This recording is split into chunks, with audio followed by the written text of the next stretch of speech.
সংসারের মাঝে যখন তৃতীয় ব্যক্তি চলে আসে, তখন স্বামী স্ত্রীর মধ্যে সমস্যা তৈরি হবে, এটাই স্বাভাবিক। এই তৃতীয় ব্যক্তিগুলা নিজের স্বার্থে কার সংসার গড়লো, কার সংসার ভাঙলো, এটা কখনো দেখার চেষ্টা করে না। এরা শুধু সংসারের মধ্যে একটা অশান্তি তৈরি করে দিয়ে দূর থেকে বসে তামাশা দেখবে। তবে আপনাদের মতো মানুষকেই বলছি, যারা এগুলো করেন, আপনারা সবসময় মনে রাখবেন, দুনিয়াতে সর্বপ্রথম সম্পর্ক হয়েছিল স্বামী স্ত্রীর মধ্যে, এবং দুনিয়াতে সবচেয়ে সুন্দর সম্পর্ক হচ্ছে স্বামী স্ত্রীর। এটা চাইলে কেউ কখনো ভাঙতে পারে না। তবে আমি বুঝি না স্বামী কেমন আহাম্মক, যে যেভাবে বুঝায় সে ঠিক সেভাবেই বুঝে।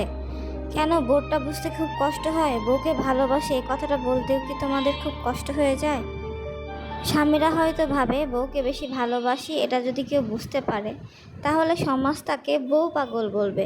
এই ব্যাপারে তাদের ইগো প্রচুর পরিমাপে থাকে।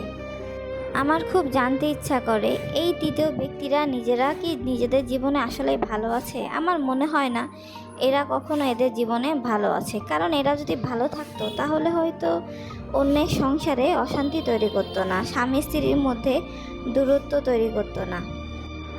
গ্রামের বাড়িতে এমনও দেখেছি, স্বামী স্ত্রীর সম্পর্ক নষ্ট করার জন্য কত মানুষ কুফুরি করে, তারা কালো জাদু করে।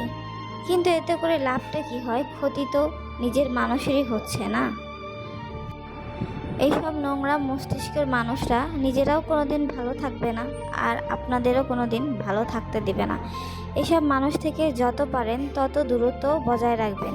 এরা আপনার সংসারে সবসময় অশান্তি তৈরি করে তামাশা দেখবে, কিন্তু কখনো আপনার সংসারের ভালো কিছু তারা আশা করবে না। আপনি যদি সংসারে কিছু তৈরি করেন, আপনি যদি একটু ভালো থাকেন, সব থেকে বেশি তাদের চোখে কাটার মতো সেটা বাঁধবে যে আপনি ভালো আছেন, বা আপনি সংসারে অনেক কিছু বানিয়েছেন, আপনারা ভালো আছেন। এটা আপনার নিজের মানুষরাই সহ্য করতে পারবে না।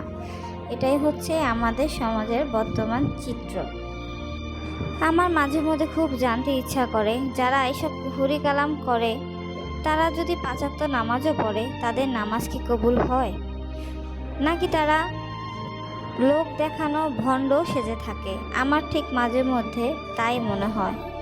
না হলে অন্যের সংসার ভাঙার জন্য প্রতিনিয়ত কুমন্ত্রণা দিয়ে কোনো লাভ আছে?